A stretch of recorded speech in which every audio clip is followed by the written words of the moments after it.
Welcome everyone, my name is Chris Hendry. With Rainbow Six Siege's closed beta, a lot of you are going to be playing the game for the first time.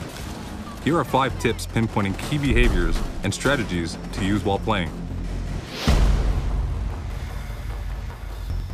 Knowing the position of your enemy or denying them access to yours should be one of your team's top priorities. At the start of the preparation phase, the attacker spawn is a drone. Your main priorities are to scout traps, enemy positions, and the objective location.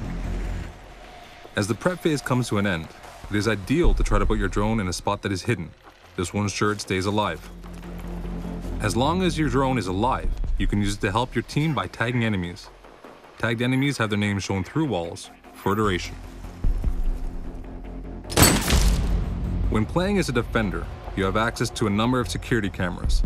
Use these cameras early in the round to identify where the enemies are coming from and communicate that information to your team. You have a compass at the bottom right-hand side of your screen that is useful to identify where the attackers have spawned and from where they are likely to breach. Also, each room has a name that is located under the compass to help players learn the map and better expose enemy locations. And remember, when not gathering intel, you should always try to take out the other team's observation devices. In Siege, destruction opens up many opportunities to create new navigation paths and line of sights.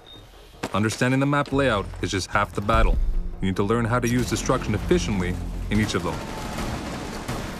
Some walls and floors are partially destructible and will only allow for lines of sight. These offer you a new vantage point and allow you to throw flashbangs, grenades, and other gadgets. On the other hand, some walls and floors will be completely destructible, allowing you to navigate through. Learn where the floor traps are and which surfaces are fully destructible in each map. In-house, taking down a wall in the bathroom gives you visibility control on the main lobby area in the second floor hallway. Also, the kitchen's backdrop can be destroyed, giving visibility on either the back stairs or the kitchen while staying hidden. In Hereford, you have full visibility on the armory, the projector room, and the stairs by punching holes in these walls. Lastly, in Consulate, you have access to one of the objective rooms in the basement if you breach the trapdoor inside the reception desk on the main floor. These are just a few examples. Navigate the map, play with destruction, and use it to your advantage.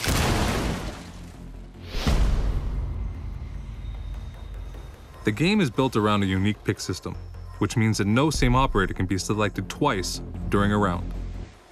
Team composition is crucial, and you need to be familiar with the 20 operators and their respective roles. Operators can be split into 5 roles. Point men are typically the ones who are in first line facing the threat. They usually carry a ballistic shield, covering them and their teammates, and are useful to pass through defender choke points. Breachers excel at opening new, unexpected entry points.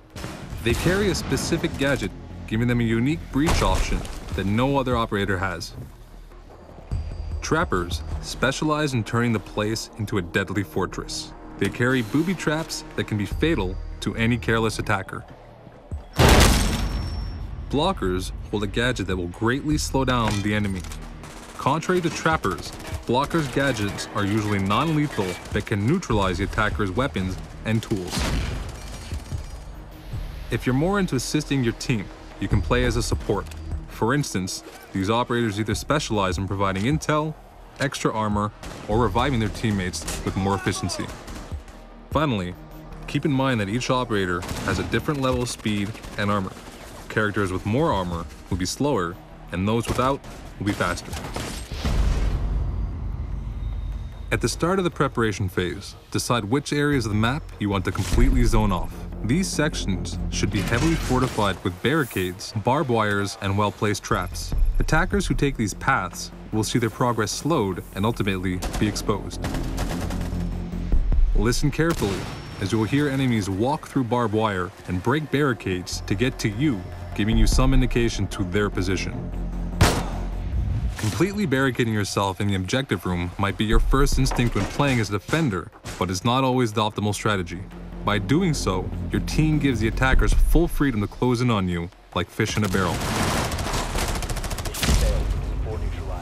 Control the map flow by creating different layers of defense and position yourself smartly to cover key entrances. You want to force choke points so enemies become bottlenecked.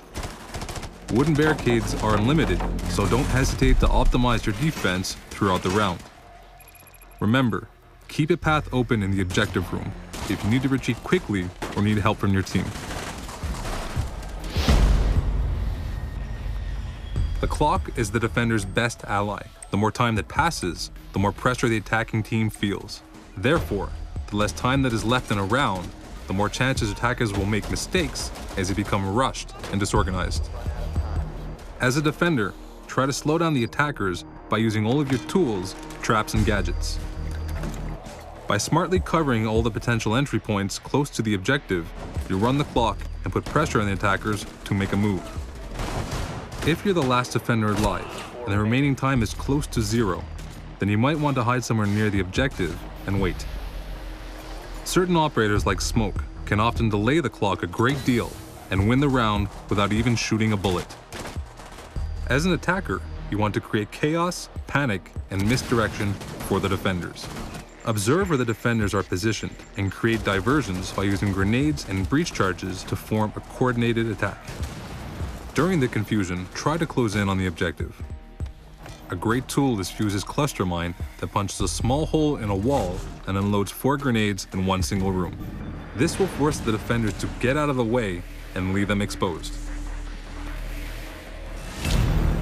Thank you for watching our tip video, and I'll see you in the closed beta.